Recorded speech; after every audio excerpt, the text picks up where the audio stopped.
Hello, I'm the Analyst, and I'm here to talk about Hollywood's biggest box office flops. Let's talk about robots. They've always been a topic of interest to Hollywood, whether they be sentient, controlled androids, or even part human cyborgs. They've been both heroes and villains, both independent and proxies, whether far in the future or way back in the past. Robots in the past? That's ridiculous. And it seems to be. But historical action films always have a tendency to have villains and heroes with cutting edge technology, and that's what we're talking about today. Infused with 1930s era style, this is Sky Captain and the World of Tomorrow. Released in 2004, Sky Captain tells the story of an ace aviator and his former lover photographer that venture out in hopes of finding the truth behind both a series of disappearing scientists and the appearance of giant robots.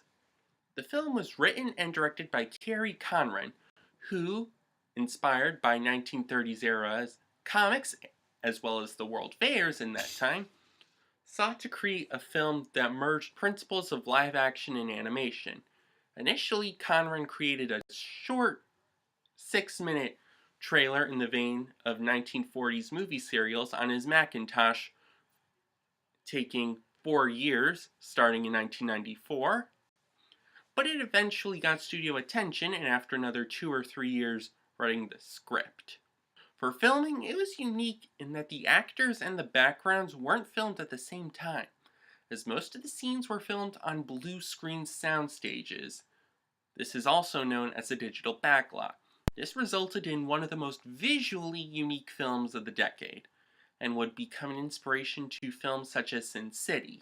Of course, this technique does result in more than a few unconvincing moments in which it feels like the actors are on a green screen and not actually in the location.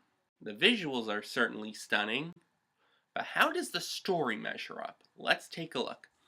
The film opens on board a Zeppelin, the Hindenburg 3, where a man, later identified as Dr. Vargas, places 2 vials in a carry-on bag, requesting one of the crew members deliver it to a colleague of his, Dr. Walter Jennings, as soon as possible, along with a note telling him that he's certain he's been followed. Shortly afterward, Dr. Vargas disappears, and we cut to the Chronicle, where reporter and photographer Polly Perkins, played by Gwyneth Paltrow, is interrupted from writing an article about the missing scientist by the arrival of a package telling her where to meet someone with information on the story, as well as 5 other missing scientists, going to the meeting over the objections of her boss, Mr. Paley, who's played by Michael Gambon. At the meeting, which is a screening of The Wizard of Oz, the man Polly is meeting with, Dr. Jennings, reveals he is one of 7 scientists who worked at a facility outside of Berlin doing questionable things, and that the other 6 scientists he worked with are the ones missing, meaning he's next on the list, and reveals the name of the man coming for him, Totenkopf, as an air siren rings, with Polly grabbing a mysterious blueprint she found at the theater seats. As the city is swarmed with robots, having come in by air, police call for reinforcements, ultimately getting the help of the pilot Sky Captain, also known as Joe Sullivan, played by Jude Law in one of his 6 roles from 2004. Sky Captain saves Polly from the robots, causes one to crash, as it becomes apparent the robots have attacked all over the globe, stealing power sources.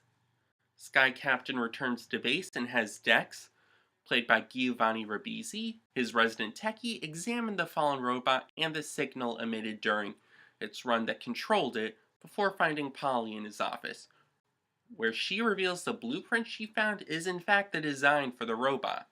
And the Sky Captain and Dex explain they had found similar robots around the world 3 years prior, but have been unable to ascertain anything about them. Traveling to Jennings' lab for more information, they find the place ransacked and a mortally wounded Jennings, as well as a mysterious woman who, in all probability, killed him. As Sky Captain tries and fails to follow her, a dying Jennings entrusts Polly with the 2 vials from the package. If Totenkopf finds them, the countdown will begin.